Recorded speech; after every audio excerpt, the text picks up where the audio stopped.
Kalau kamu berdoa itu yang tadarruk. Tadarruk itu ya yang sangat sopan wa khufya secara diam-diam atau secara enggak berlebihan. Terus hanya ayat innahu la yuhibbul mu'tadin. Allah itu tidak suka orang yang melewati batas. Itu termasuk melewati batas dalam doa karena ada unsur mendikte Allah. Saya memberi contoh tadi. Misalnya kita sebagai cowok berdoa ya Allah saya ingin punya istri cantik, solihah, nasabnya baik, gak pernah cerewet, gak pernah apa. Itu kan nanti nyarinya juga susah. Nanti kalau Allah menjabatkan itu adanya di surga, ning donya ora payu rabi, kira-kira. Nah itu sudah berlebihan. Terus kalau ada ulama mengatakan doa itu mukhul ibadah. Itu maksudnya gini, doa itu bukti kita minta, minta itu bukti kita lemah. Nah merasa lemah itu sudah bagian dari ibadah. Makanya masyhur itu syairnya Abdul Al-Haddad itu. Fadu'ai wabdihali dalilun li kori itu. Jadi saya berdoa itu hanya sebagai bukti saya butuh Allah. Saya sendiri tidak punya kepentingan mustajab apa enggak. Jadi wali-wali yang mengatakan doa itu mukhul ibadah sebetulnya itu malah wali-wali yang dari awal enggak kelintas disembadani apa enggak. Butuhnya dia itu menunjukkan bahwa saya ini lemah. Buktinya posisinya minta. Itu yang dimaksud mukhul ibadah. Tapi kalau kita berdoa terus posisi kita protes. Katanya kamu baik ya Allah, engkau baik. Ternyata enggak juga. Buktinya semua doa saya enggak kamu kabulkan. Wah, ini malah doa kriminal. Jadi yang dimaksud mukhul ibadah itu doa itu bukti minta. Minta itu bukti lemah. Makanya ada syairnya Abdul Al-Haddad maksud fadu'a ibabdihali dalilun li fif tikoh. Jadi saya minta engkau ya Allah itu bukti saya butuh. Jadi itu bukan dua hal yang harus dipertentangkan. Jadi kalau doa dikatakan apa? Ibadah karena di doa itu minta. Nah, minta itu bukti merasa kita lemah. Berarti kita sa'il Allah mas'ul. Kita minta Allah yang kita mintain. Kita menengadah Allah yang berposisi memberi. Itu saja sudah cukup sebagai ibadah. Meskipun doa kita tidak mustajab. Karena memang tadi seperti itu. Kalau di ilmu-ilmu tasawuf itu apa ya? Doa itu memang benar-benar sudah mukhul ibadah karena tadi perasaan merasa butuh sama Allah itu. Nah, merasa butuh itu, nah kalau kita berdoa merasa butuh sama yang kita minta, itu dalam ilmu tasawuf sudah kriminal, berarti kamu lebih butuh makhluknya. Misalnya begini ya, saya ingin punya rumah bagus, terus setelah punya rumah kredit saya utangnya banyak. Sebetulnya saya itu tidak pernah ingat Allah, gara-gara utang banyak, kredit jatuh tempo, terus melibatkan Allah. Ya Allah saya ini utang banyak, ini, terus tolong dibayar. Sebetulnya saya itu ingat utang, cuma Allah tak libatkan kan. Lah itu tidak akan jadi wali, yang jenis ini tidak akan jadi wali. Saya ingin jadi dosen, melibatkan siapa ya nanya? Melibatkan Allah, terus malam-malam bangun melibatkan Allah. Itu artinya apa? Kamu itu lebih ingin yang kamu minta ketimbang ingin Allah. Kalau wali itu enggak gitu, kangen Allah, terus tahu Allah itu zat pemberi, karena tahu Allah zat pemberi terus minta. Maka yang dikangen itu ya Allahnya dulu. Kalau kita kan enggak punya kasus dulu, punya keinginan banyak dulu. Baru ingat siapa yang bisa ya. Oh Allah. Allah kita libatkan. Ya untungnya Allah baik, mau ramal utang bukan mikir. Untungnya Allah enggak jawab itu. Jadi itu bedanya wali. Kalau wali itu kangen Allah dulu, baru minta. Kalau kita enggak, banyak masalah dulu, baru melibatkan Allah. Nah yang jenis ini tuh bahaya, kalau nggak disembadani mesti ngomel ya. Gusti katanya kalau yang minta kamu kabulkan, ternyata ini enggak. Nanti kalau Allah jawab, kamu itu tidak kangen saya, kamu itu kangen uang, kangen perempuan cantik yang kamu inginkan. Terus kamu melibatkan saya. Urusannya apa saya dengan itu, Pak? Makanya tidak usah nuntut karena awalnya sudah salah. Ya saya kira itu ya. Jadi ada ayat apa? Ud'u rabbakum tadarru'aw wa khufyah, terusannya apa? Innahu la yuhibbul mu'tadin. Itu di semua tafsir dikatakan Allah gak suka orang yang berlebihan dalam doa. Berlebihan tadi misalnya minta sesuatu yang terlalu besar atau permintaan kemarin saja lanu addi syukroh, kita tidak bisa memenuhi mensyukuri sudah minta lagi. Misalnya seorang jomblo targetnya kan asal payu nikah, tapi setelah nikah bayangkan istrinya sholihah tidak cerewet, itu kan berlebihan. Hilang status jomblo saja belum kamu syukuri kok sudah minta macam-macam. Jadi harusnya kan syukur dulu ya. Sekedar laku nikah ini kan ada syukur yang harus seperti jadi dosen juga gitu. Sekedar jadi dosen harus kita syukuri dulu karena menjadi kita tidak nganggur. Itu kan satu harkat sosial yang luar biasa. Jangan tahu-tahu sudah hari kedua cari intensif, cari ini itu, syukurnya aja belum sudah kemana-mana. Lah itu sudah mu'tadin, sudah melebihi apa? Batas. Ya saya kira. Jadi begini ya masalah pendidikan ya. Kalau saya jawab pakai ilmu hakikat saja karena ini keahlian saya. Sebetulnya begini ya, kalau misalnya itu ya subjektif juga, misalnya bilang rata-rata alumni pondok ini sukses, alumni kampus ini sukses, yang ini tidak sukses, itu satu pasti subjektif. Karena biasanya yang diterkenalkan ya yang sukses-sukses. Sama saya punya tetangga dari pondok yang Anda sebut itu kebetulan tidak sukses semua. Itu jantung saya sampai ngeluh. Saya ini gimana kok? Ya sudah seperti itu kan subjektif. Tapi menyangkut pendidikan itu begini ya, menyangkut hasil dari pendidikan itu. Andai kan kita bicara ilmu hakikat, misalnya kita mondok gitu, mondok kemudian jadi orang miskin, jadi orang yang menurut orang banyak tidak berguna di masyarakat.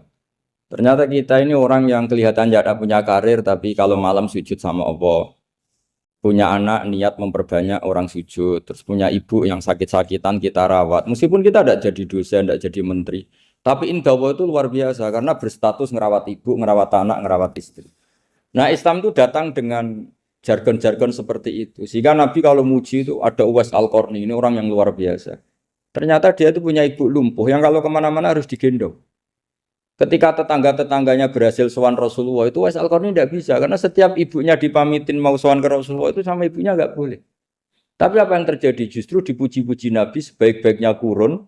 Kurun itu waktu adalah kurun yang ada Uwais Al-Qarni. Saya punya teman, ini kisah nyata, saya berkali-kali ngisi ngaji di komunitas ulama. Ini mungkin tidak bagus untuk kampus, tapi harus saya utarakan supaya ya kita evaluasi. Saya bilang gini, saya ini jadi kiai itu sering iri sama orang goblok. Orang goblok itu barokah kata saya gitu. Itu kiai-kiai kaget semua karena saya bilang orang goblok itu barokah. Saya beri contoh gini, misalnya saya pinter, terus juara MTQ, juara hafal Quran atau juara baca Quran secara tartil. Ujung-ujungnya saya dapat apa? Hadiah umroh atau apalah, atau hadiah rumah atau apa. Pertanyaannya adalah mendapat. Saya ulang lagi, mendapat. Sementara ada santri yang bodoh, gara-gara bodoh itu dosen UI yang enggak, jadi kiai yang enggak, akhirnya dia jadi pekerja di Korea. Barokahnya bodoh tadi. Karena di Korea melihat orang ateis, akhirnya dia kepikiran bikin masjid. Sebagian gajinya disumbangkan untuk masjid. Ini bodoh pendiri masjid. Tapi kita gara-gara dosen dakwah di masjid, ini pinter dapat uang dari masjid. Nah ini bukan nyindir, ini biasa saja. Ini maksud saya. Maksud saya, kamu jangan ngabaikan hidup. Akhirnya apa yang terjadi? Saya ini punya teman ini betul. Saya ini kan kecelok dulu tuh Gus Alim. Nasib saya di mana-mana dihormati. Kadang saya merasa dosa.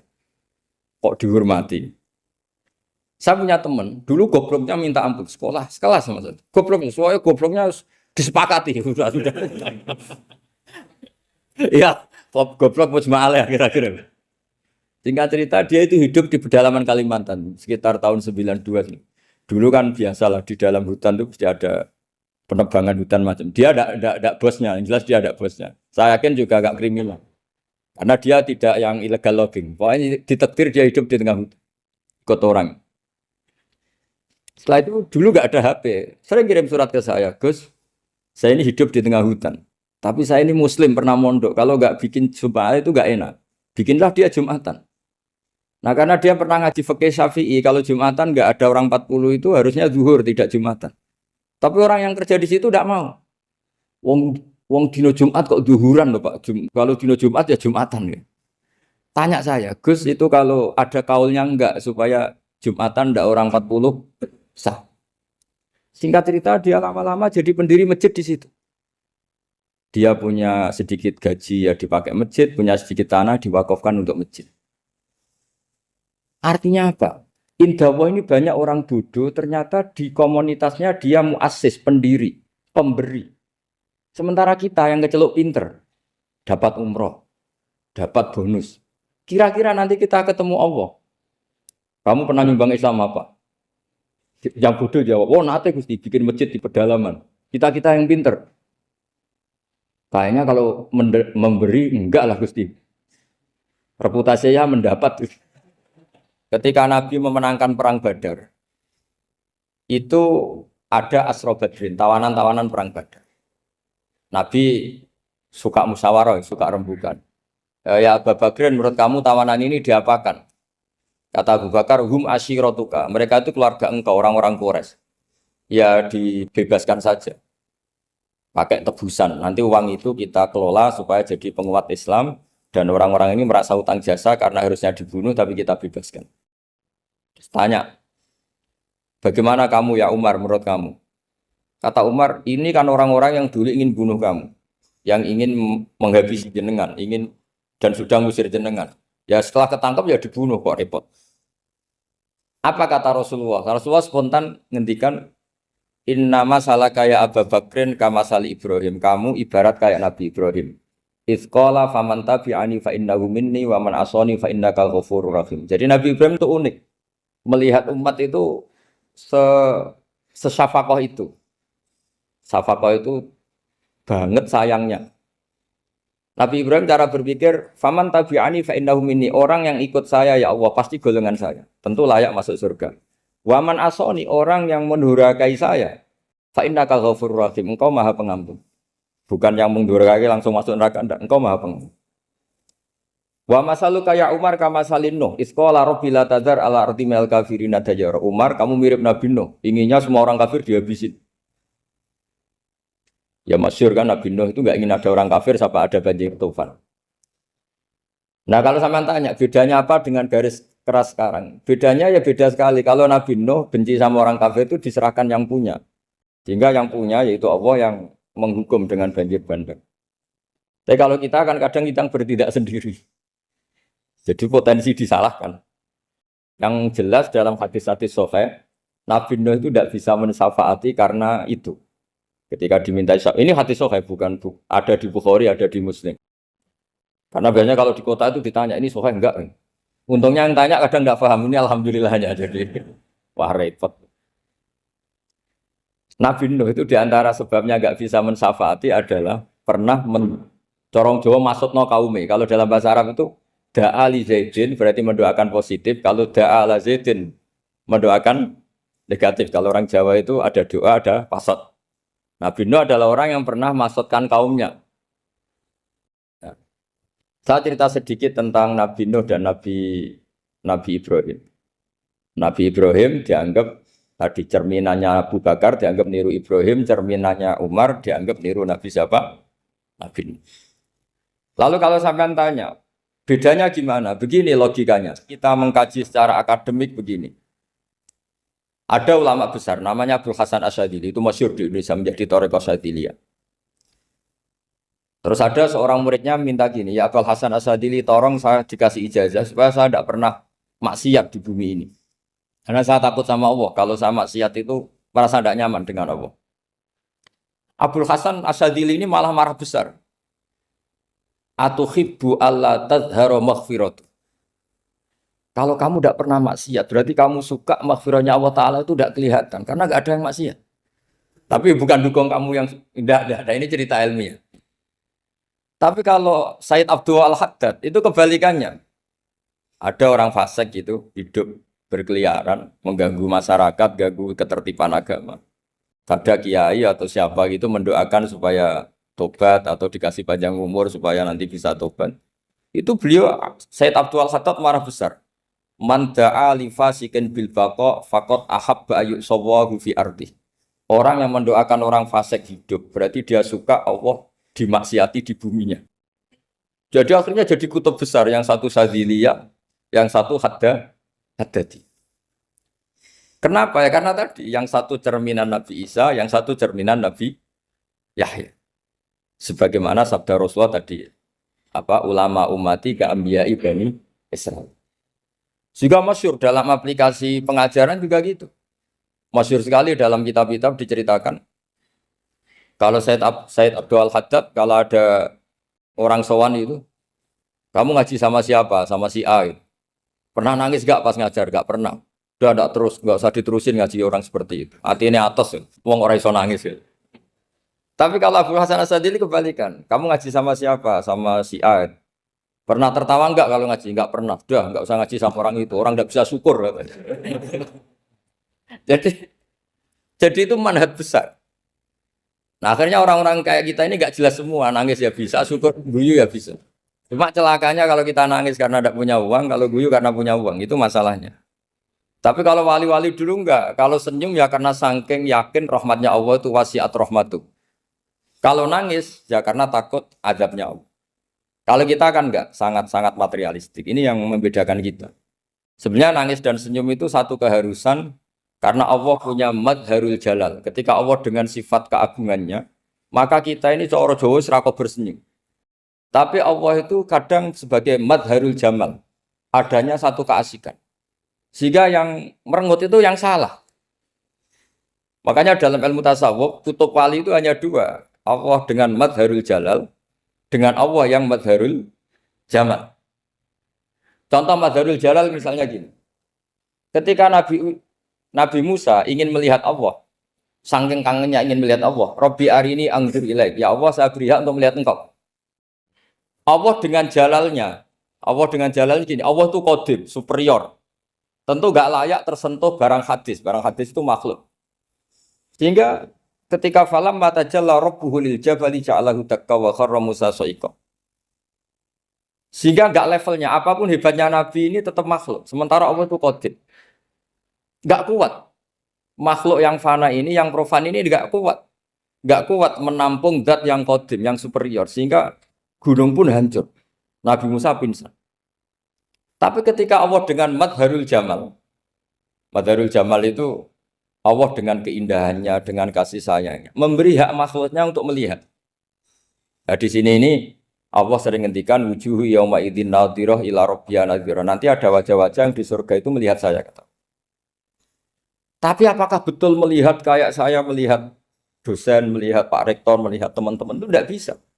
Karena Allah itu qadim, sehingga meskipun manusia ahlul jannah melihat Allah, tetap Allah ngendikan la tudrikuhul absar wa huwa yudrikul absar. Karena Allah di balik jamalnya ya punya jalal, di balik jalalnya juga punya jalal. Sehingga selalu di Quran itu diulang beberapa kali supaya proporsional. Nah, kenapa ahli sunnah tetap berkeyakinan Allah bisa dilihat? Logikanya begini. Fa inna kulla maujudin yasihu ayyura. Allah itu zat sing nyata-nyata wujud dan punya eksistensi. Di mana-mana sesuatu yang wujud itu layak untuk bisa dilihat. Lalu pertanyaannya gini, kenapa kita tidak bisa melihat sekarang kok nunggu di akhirat? Karena mata kita sekarang itu profan, fana. Sementara kita setelah di surga, tubuh kita didesain abadi. Ya saya ulang lagi ya, setelah kita di surga, semua fisik kita ini didesain abadi. Tentu karena desainnya sudah abadi, layak melihat zat yang abadi. Tapi pertanyaannya, kenapa tidak bisa ikhatoh, tidak bisa melihat sampai faham, la tudrikul absar? Karena abadi kita itu diabadikan. Sebagaimana surga abadinya diabadikan. Neraka ya diabadikan. Sementara Allah abadi dengan dirinya sendiri, yaitu Al-Qayyum, atau dalam bahasa ngajinya Qiyamuhu binafs.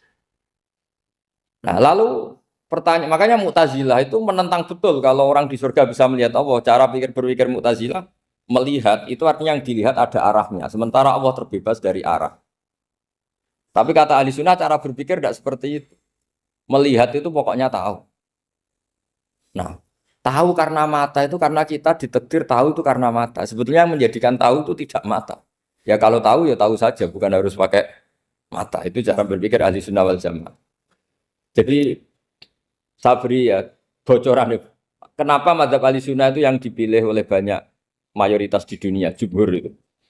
Ahli sunnah itu dianggap pikirannya lebih orisinal. Misalnya ahli sunnah kalau ditanya, kenapa kamu melihat?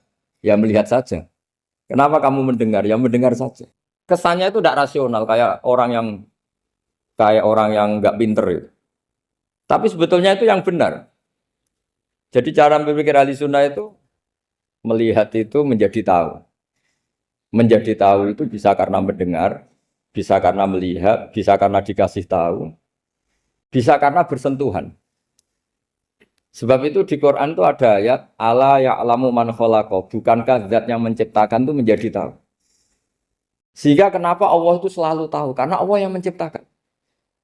Kalau kamu tahu karena mata, sekali itu jauh, maka kamu tidak melihat. Atau kamu sekarang buta, kamu tidak melihat. Atau tertutupi barang itu, maka kamu tidak melihat.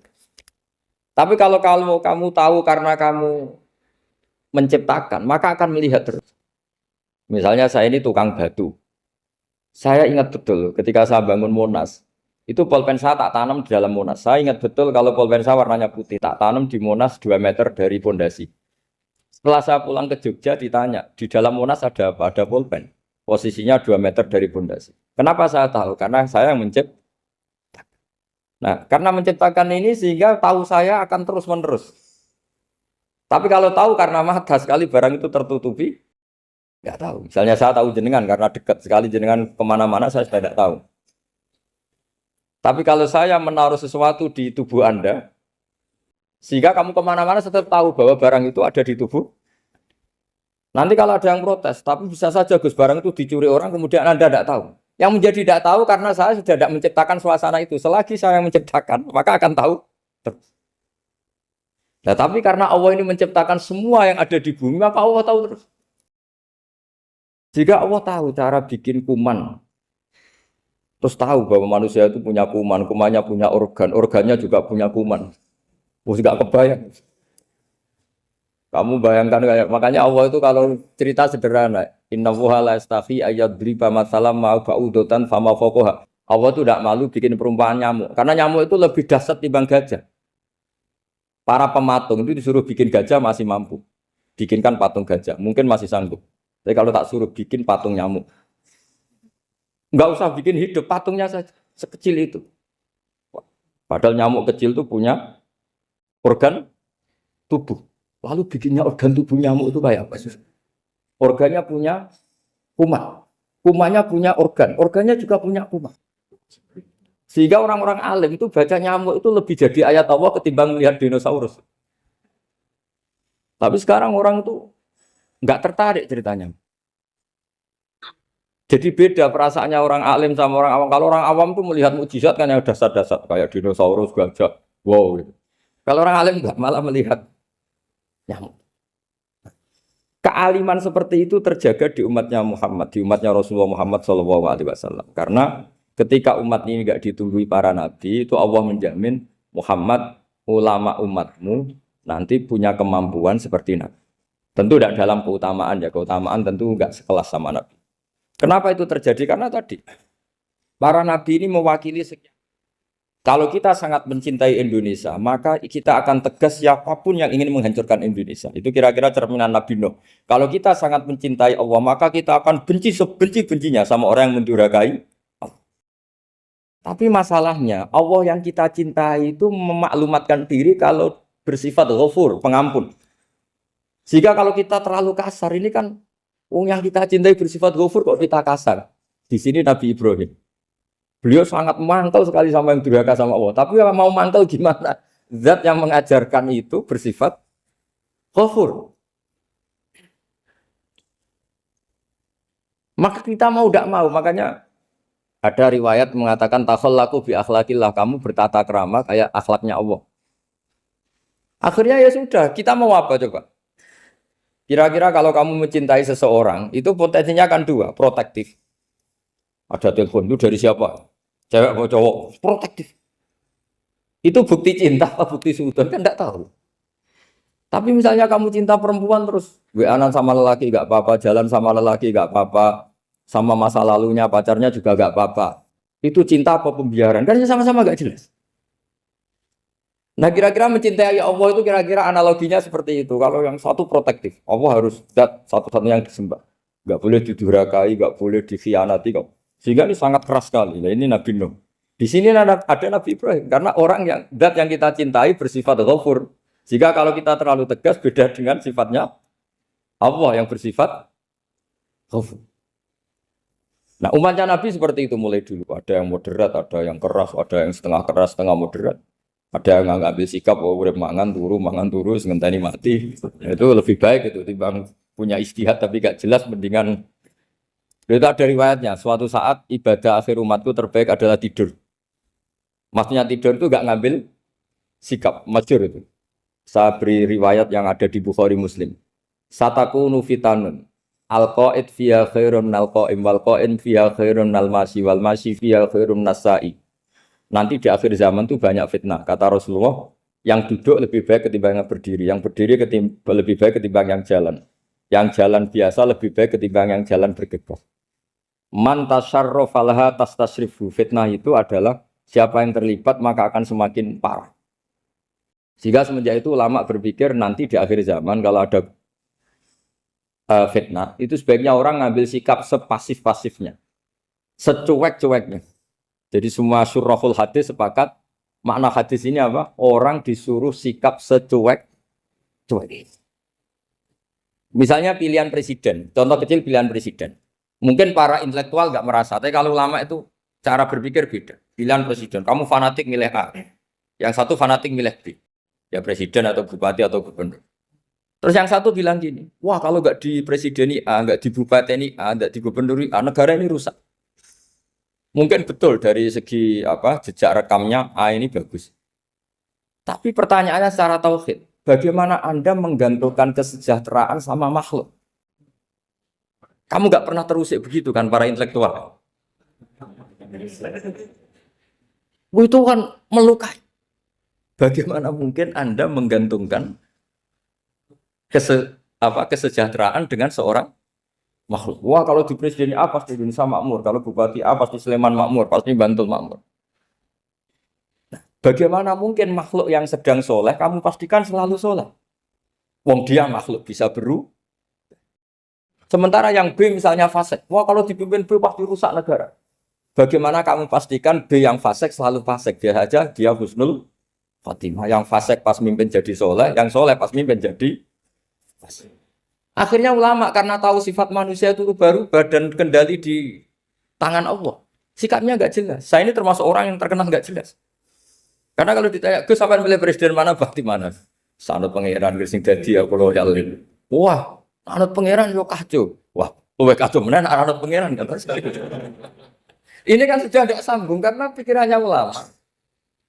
Memang nggak beda, cara berpikir ulama itu beda. Bahkan bapak saya itu kalau didik saya itu begini. Kalau meseli saya atau ngirim saya dulu itu kan pakai mes. Ini uang kamu 500.000 untuk kamu. Mesti ditambahi 100.000 ini untuk buat jajan sama teman-teman. Mesti ada uang pokok, ada uang sodako. Dulu saya sering tanya, kenapa bapak sangat menghormati teman-teman saya? Kata bapak, kowe mondok iku aku ora iso nyukupi, sing iso nyukupi ya kanca-kanca. Ternyata betul, rata-rata anak kuliah atau anak mondok, uang pribadinya kan 8 hari dari dikirim sudah habis. Berarti kan masih 22 hari, kok bisa hidup itu kan barokahnya teman-teman itu. Malah yang agak beling itu 1 hari sudah habis, berarti ada 29 yang bergantung sana-sini. Sehingga Nabi dulu cara ngendikan itu unik. Kata Nabi, da'un nasa yarzuqu wahu ba'duhum ba'duh. Menusau barnawa, enggak saling memberi rezeki. Ketika ada collab, Medina itu pernah collab, terus sekarang pernah defisit. Beberapa pakar ekonomi datang ke Rasulullah, ya Rasulullah, sa'ir, tolong dikasih harga standar. Tapi apa jawabannya Nabi? La tusairu fa inna Allaha huwal musair. Kamu jangan kasih harga, Allah sendiri yang menentukan harga itu. Terus kata Nabi, kenapa engkau begitu ya Rasulullah? Ini negara harus ditentukan harga karena gini-gini. Kata Nabi, saya tidak ingin ketemu Allah dalam keadaan dolim. Tapi ini tentu di teori ilmu modern ini masalah. Tapi menurut orang modern.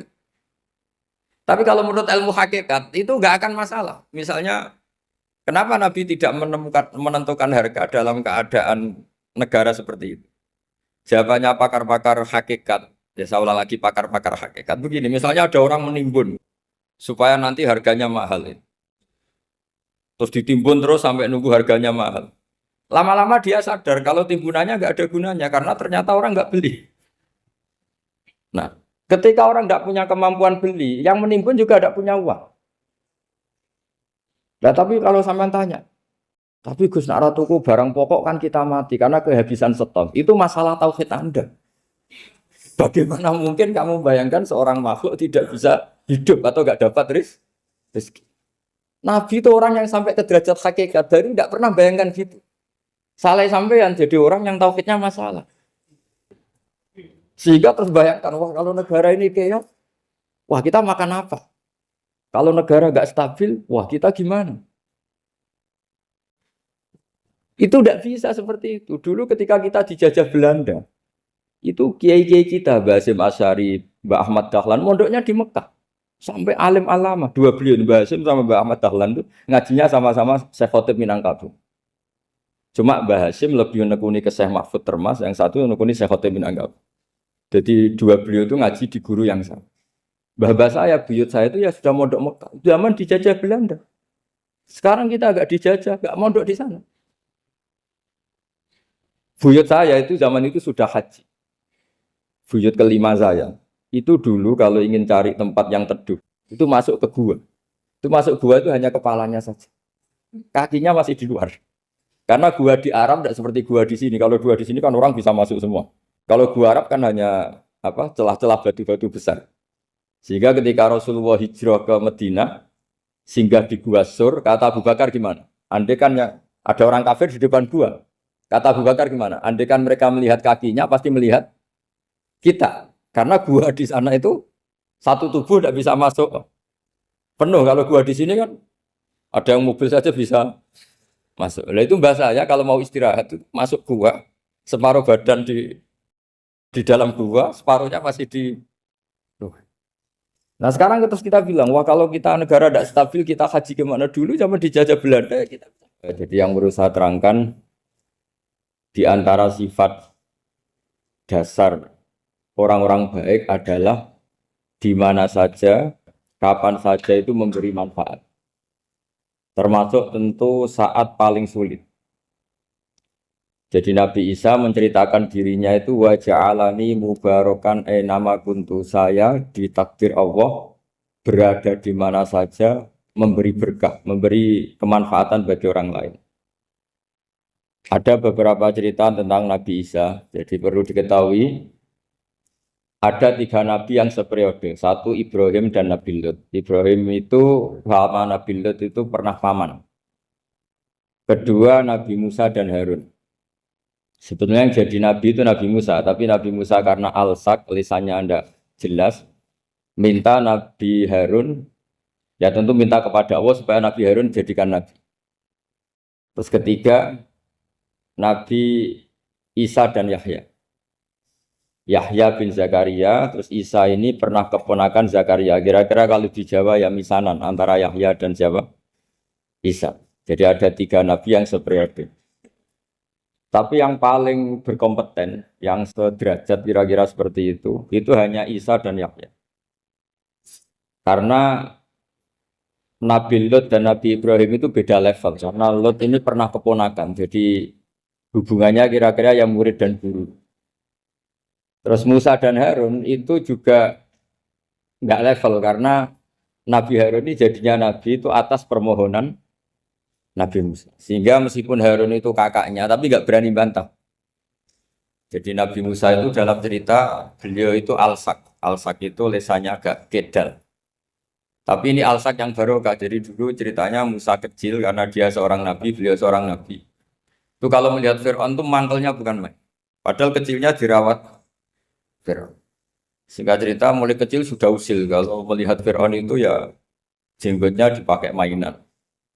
Pokoknya nakal. Lama-lama Fir'aun curiga, dasar orang Israel. Nabi Musa ini turunan Israel. Lama-lama Fir'aun itu yakin kalau itu sengaja. Akhirnya Fir'aun mau membunuh Musa. Terus kata istrinya Fir'aun, Musa itu masih anak kecil. Jadi seperti itu ya bawaan anak kecil, bukan bawaan kebencian terhadap orang Kipti, orang Mesir. Kalau dalam bahasa kitab kuno Mesir itu Egypt Al-Kipti, makanya disebut Maria Al-Kiptiyah.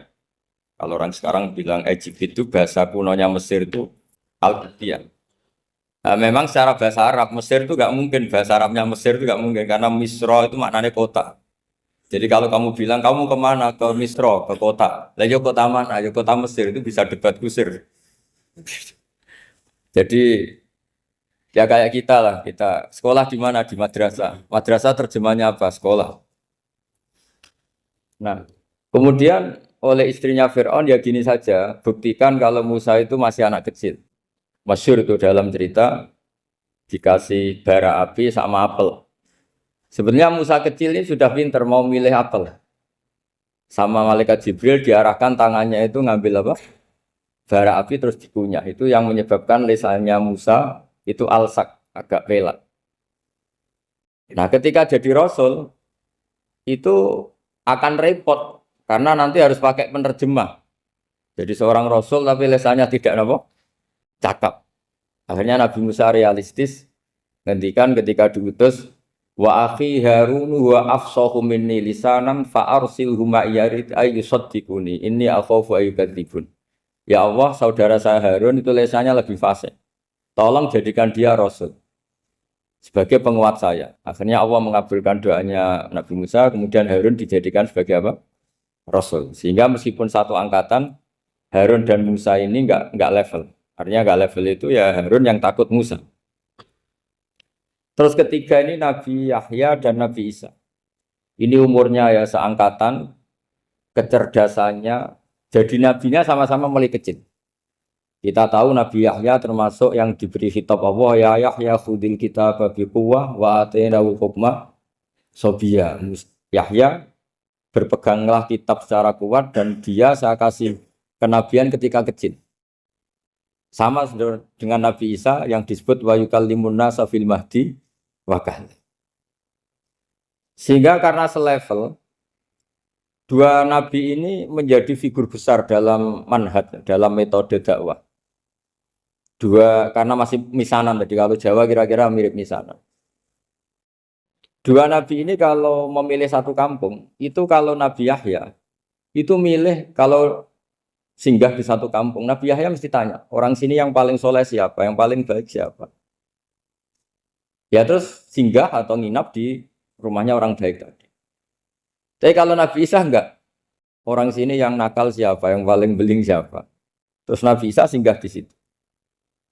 Akhirnya ada pertanyaan dari Nabi Yahya, lima tanzilu ala syirarin nas. Kenapa kamu selalu singgah di orang-orang nakal? Syiror itu orang-orang nakal.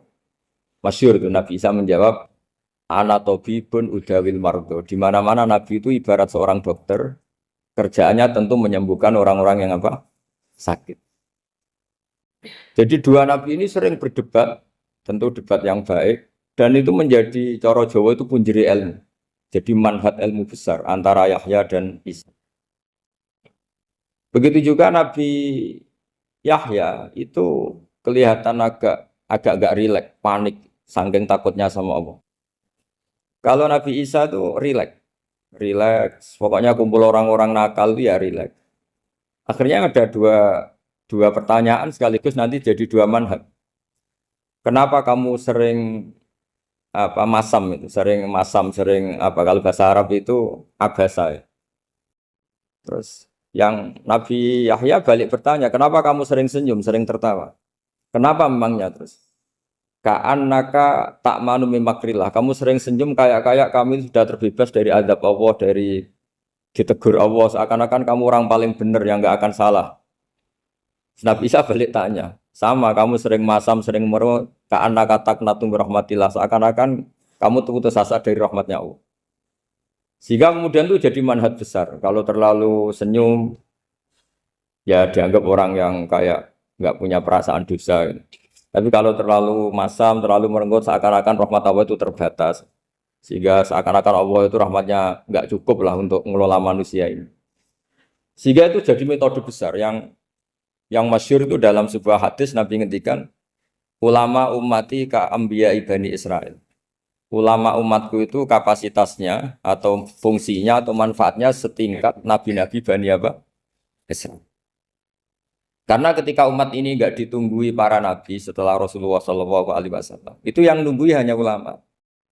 Tapi ulama ini sudah cukup mewakili para nabi Bani Israil. Dan banyak syurahul hadis, para menyarah hadis mensarahkan, Nabi tidak ngendikan ulama ummati kamisli seperti saya, tapi ka'ambiyai Bani Israel, bagaimana nabi-nabi Bani Israel. Nabi Bani Israel itu macam-macam. Termasuk ada yang tidak nikah, yaitu yang bernama Yahya dan Isa. Delala umatnya Nabi itu ada orang alim alamah yang ilmunya melegenda, yaitu namanya Imam Nawawi. Itu tidak nikah. Sampai kabudut. Meskipun dalam ajaran syariatnya Nabi, an-nikah sunnati, tapi selalu ada orang yang ditakdir tidak nikah. Karena masyhul, karena sibuk ngurus ilmu. Bukan karena tidak laku, yang jelas itu bukan karena tidak laku. Imam Nawawi itu ganteng, orangnya ya normal. Tapi karena sibuk nulis, beliau sampai kabudut itu tidak nikah. Imam Sibawayh itu suka sekali sama ilmu, menjadi istri utamanya ya ilmu. Dia ganteng, Sibawayh itu maknanya tuh apel, dia ganteng sekali, sampai banyak cewek yang senang. Akhirnya dia nikah. Saya nggak pernah dikumpulin. Dia belajar terus. Ketika beliau ke pasar, dulu nggak ada supermarket, beli kertas, kitabnya dibakar semua sama istri. Dikira istrinya terus mencintai dia, malah diceraikan. Itu siapa Imam Sibawayh. Terus ada umatnya Nabi yang paling unik di dunia. Mungkin Pak dosen, saya kiai pun nggak bisa nih. Ada orang tuh ganteng sekali, istrinya cantik sekali. Itu tahu-tahu sudah 10 tahun tidak pernah hubungan suami istri. Karena ketika si suami itu tahu istrinya cantik, itu langsung sholat sujud syukur, sholat terus. Saking senengnya punya istri cantik. Yang istrinya cantik juga solihah, tahu suaminya ganteng ya terus sholat terus syukur. Itu sampai berhari sampai bertahun-tahun. Terus ketika ketemu cocokan, dek kita sudah nikah berapa? Terus dilihat kayaknya sudah 10 tahun, tapi tidak pernah hubungan. Oh itu nggak kebayang itu. Ganteng sama cantik, kalau jelek sama jelek itu mungkin. Yang satu villa naudzubillah, satu itu kan nunggu rafa saja. Ini nggak ganteng sama cantik. Nah kenapa kualitas ulamanya Rasulullah itu bisa seperti Nabi Bani Israel? Karena agama ini, umat ini sudah ada ditunggui para nabi. Jika mau tidak mau kualitas ulama, alhamdulillah barokahnya Nabi itu berkualitas kayak nabinya Bani Israel. Soal kebahagiaan, nenek moyang pulau jenengan tuh anaknya banyak, dijajah Belanda, jajah Jepang ya nyatanya anaknya banyak.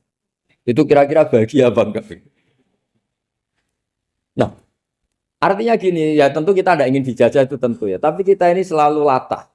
Wah kalau ekonomi jatuh kita makan apa? Kalau kita dijajah kita tidak perlu seperti itu. Rahmatnya Allah Ta'ala itu akan adrokatna. Rahmatnya Allah Ta'ala akan menemukan kita. Apapun kondisi kita, apapun keadaan kita. Ini cara berpikir tauhid. Sehingga Nabi itu tidak pernah bayangkan umatku narata tunggoni piye, ditunggoni Allah. Sehingga masyhur dalam hadis-hadis sahih, la tazalu ta'ifatun min ummati dzahirina 'alal haq la yadurruhum man khadalahum wala man khalafahum wala man nawa'ahum. Selalu di umatku ada kelompok-kelompok yang selalu membela kebenaran dan tidak akan terkalahkan oleh kesesatan di akhir zaman. Kenapa? Cara berpikir orang tauhid itu sederhana begini. Allah menamakan dirinya Al-Hadi, penunjuk jalan. Dan sifat Allah pasti nafidah karena Allah tidak terkalahkan. Sama seperti Allah menyifati dirinya Ar-Razzaq, Ar-Razik yang memberi rizki.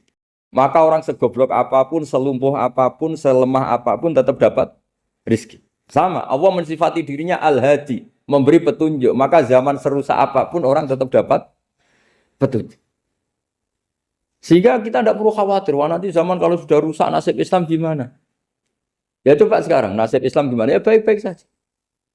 Dulu ditunggoni wali songo ya banyak orang Islam, sekarang nggak usah wali songo. Ditunggui dosen-dosen yang ngajar aja nunggu digaji.